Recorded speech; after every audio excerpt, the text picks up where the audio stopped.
Hi guys, this is Zen Sams and I'm back here on Liquid Lunch. Facebook audience, thank you so much for sharing this feed. Biz TV, thank you so much for always hosting us. JT is at the Capitol Hill. He's going to be piping in, I want to say, at some point throughout the segment. But for the moment being, we're going to be welcoming one of our guests, Joe Hagan, CEO of Wealth Colony. He's here to talk to us and break things down for us and kind of give us the rundown of what's happening on this fabulous Wednesday morning. Joseph, how are you? I'm doing great. Thanks so much for having me. So, do you see what's going on out there? It's crazy. It's crazy. I don't even know what to expect. When you woke up this morning and you looked at, the Times, Politico, you looked at, you turned your TV on, did you expect that this is where we were going to be? This is a momentous time in history. We have officially, or unofficially, as some would like to say, lost control of the Senate. And what is your take here? What do you think is going to happen next? What does this mean for the stock market? What does this mean for the economy? I know you do a lot in crypto, and I know that you follow this stuff extremely well. But what's happening to the stock market right now? Well, I'm surprised that the market is up 500. When it's doing well, the Dow 30 anyway. The S&P 500's up, another 1%, about 45 points. But I don't know how long that lasts as this sets in. What I do know is that the thesis that John and I have had is that crypto, particularly Bitcoin and Bitcoin players like InvestView that we have talked about, I think are safer havens against the market downturn, if indeed there is one. Bitcoin's went through 35,000, and it just continues to go. Since we've been talking about it at 5,000. I think that, you're up about 600% from 5,000 to 35,000.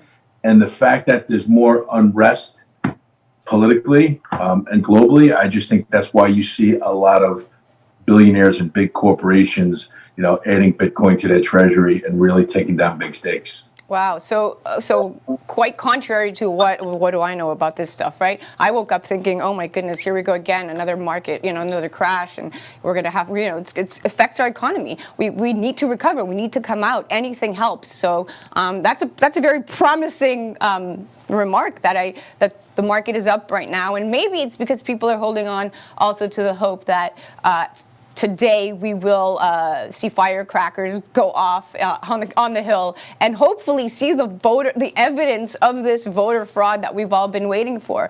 There's no one that I would like to see stay in power more than Trump. I do think that he has created some kind of divisiveness within the country, but I also am a Republican, and I'm absolutely just not ready to give up and say, okay, the Dems control it all, and not just a little bit, but all across the board. So this is becoming a little bit stressful in the homes of a lot of Republicans and conservatives who now want to look to the market for hope. What do you think, from your professional opinion, coming in at least for the first quarter of 2021, with the way the stock market has been performing, when January 20th rolls around and we have a new president, what do you think happens then to the market? Well, it's almost like a double-edged sword. In one case, there are those that say that Biden, is nothing but a Trojan horse for whoever put him in power. Some say stole the election, all of the above, whatever.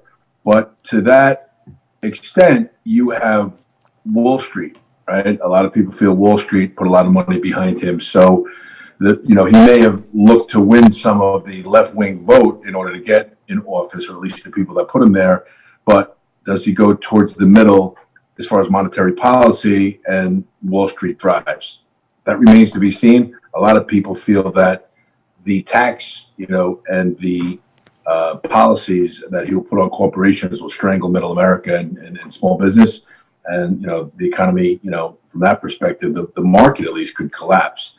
It all depends, on that monetary policy. And also, I think a big swing is Manchin in West Virginia. If you have these two Democrats on that push the Senate to Kamala Harris, the only thing that can keep America, from a policy perspective, on a straight path, or at least somewhat, without tipping too far one way, is, Manchin has a base that is more conservative and certainly mainstream and not, left wing, and he may not vote.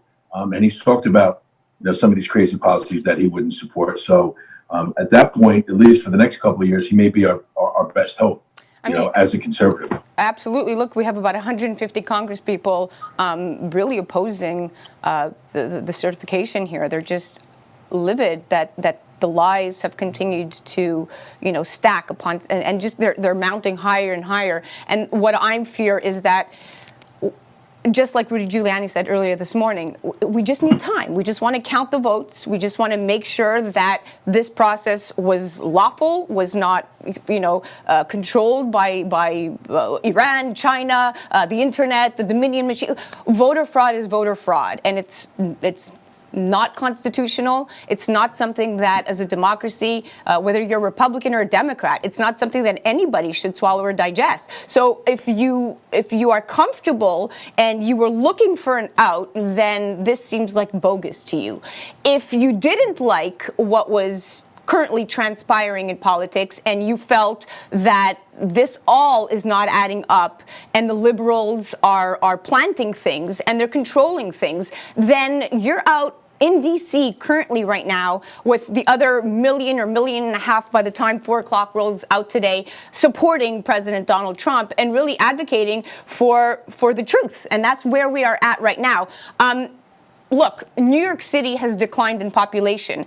We used to be the mecca of everything. How is this going to affect the stock? And again, I go back to the stock market. I'm concerned. We have nobody in New York City. Our tourism is shot. We don't have anything happening. What is going to happen now that this exodus, this mass exodus of New Yorkers has transpired? What does that do to the market? Yeah, I don't know that New York, in and of itself is going to impact the market, but it's certainly going to impact the state and, us, any residents in the tri-state area that, used to go there, call it home, go there often to spend money, and tourism coming in, right? Yeah. But in New York, the bottom line is that I read an article today. It flashed on my phone, not like I subscribed to it, but the New York Times talked about right now, New York, the real estate market's on the rebound.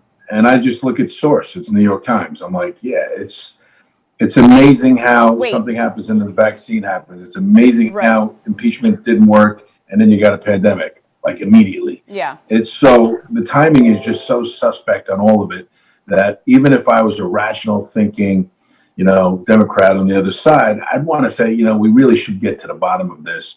Unless, and this is true often, that TDS, Trump derangement syndrome, is so darn high because you're fed this narrative 24/7. Thank you so much, Joseph. You are incredible. We have 5 seconds left before we get off this bump. But thank you so much for joining us. We love having you on. JT is, one of your biggest fans. And of course, thank you. The show loves you. Awesome. You too. And, 2021, let's turn it around. Let's turn it around. Talk to you soon. Thank you. Have a great day. You too. All right, guys, thank you so much. That was a very good friend of the show, Joseph Hagan, bringing it to you straight, breaking down the market for you, letting us know that, the New York real estate market apparently is on the rebound.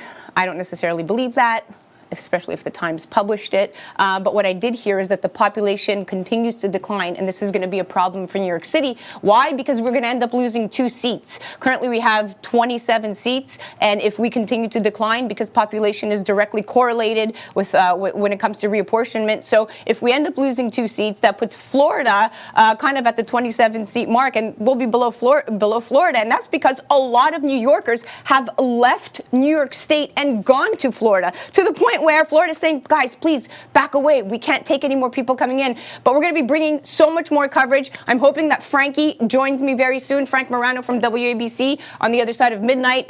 He's on 1 a.m. to 6 a.m. on the WABC platform. I'm hoping he makes his way here to help me host the second portion of this. Thank you, Facebook friends. Thank you so much for sharing this post. Please reshare. And hopefully we'll hear from JT from the Hill very soon. If we don't, we will continue covering. We have a lot of other cool guests coming up. Let me pull up the rundown of the guests. So we have Timothy Head coming up a little bit later.